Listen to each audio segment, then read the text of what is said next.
Hujambo na karibu kwa mara nyingine tena mtazamaji wa The World News katika kipindi hiki cha ulimwengu wa siasa. Mimi ni Adam Hussein. Ayatollah Al-Khamenei, kiongozi mkuu wa serikali ya mapinduzi ya Iran, amesema kwamba kinachoelezwa na Israel ni upuuzi mtupu kutaka kufanya shambulizi katika vinu vyao vya nyuklia. Ayatollah Al-Khamenei amesema kwamba hatutaruhusu Iran kushambuliwa kama wanavyodhani. Hivyo tunawaonya wasithubutu kufanya jambo hilo wanalotaka kulifanya, anasema Ayatollah Al-Khamenei.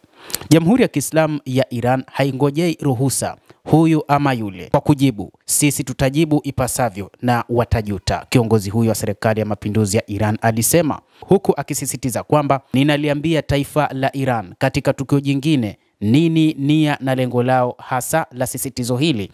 Lazima tutapambana nao na watajuta kwa kweli, anasema Ayatollah Al-Khamenei. Kwa mujibu wa Ayatollah Al-Khamenei, ameeleza sifa na moyo wa waziri mkuu Benjamin Netanyahu kwamba ni mtu mwenye ubinafsi ambaye ana hofu kubwa sana na Iran katika eneo la Mashariki ya Kati. Ayatollah Al-Khamenei anasema kwamba kwa uwezo wa Mwenyezi Mungu hatoweza kufanya lolote katika ardhi ya Iran. Tutamshambulia iwezekanavyo. Akumbuke kwamba tuna kisasi naye, anaeleza hivyo Ayatollah Al-Khamenei. Kiongozi huyo muadhamu wa serikali ya mapinduzi ya Iran ametaja uwezo iliokuwa nao Iran, makombora yaliyopo na haki waliokuwa nayo wataweza kupambana dhidi ya madhalimu wa Israel. Hata hivyo amesema kwamba Iran haitotoa nafasi yoyote kushambuliwa vinu vyake vya nyuklia. Hata hivyo amesema kwamba moja kati ya mambo ambayo wakati huu serikali ya rais wa Marekani Donald Trump ambayo inatangaza ni katika kuona Iran haiendelei na urutubishaji wa nyuklia. Anasema kwamba kamwe hatutaweza kuruhusu hilo.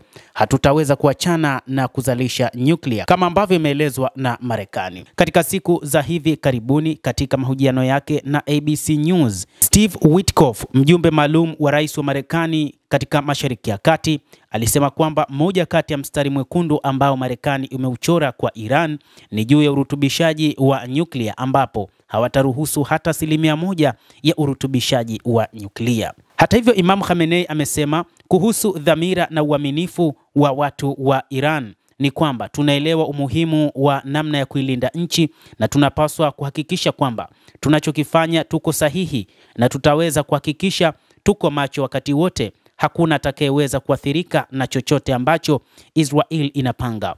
Ayatollah Al-Khamenei wakati huu anawapa moyo watu wa Iran juu ya namna ambavyo jeshi la Iran limejiandaa. Hata hivyo, jeshi la Israel IRGC limesema kwamba limeshajiandaa kwa muda mrefu na lilikuwa na mpango wa kulipa kisasi ambao bado upo katika mioyo ya watu wa Iran. Mtazamaji, endelea kutufuatilia na usisahau kulike, usisahau kucomment, kadhalika na kusubscribe channel yetu hii ili upate habari hizi kwa mapana kupitia The World News. Mimi ni Adam Hussein, endelea kuwa nasi wakati wote, endelea kutufuatilia.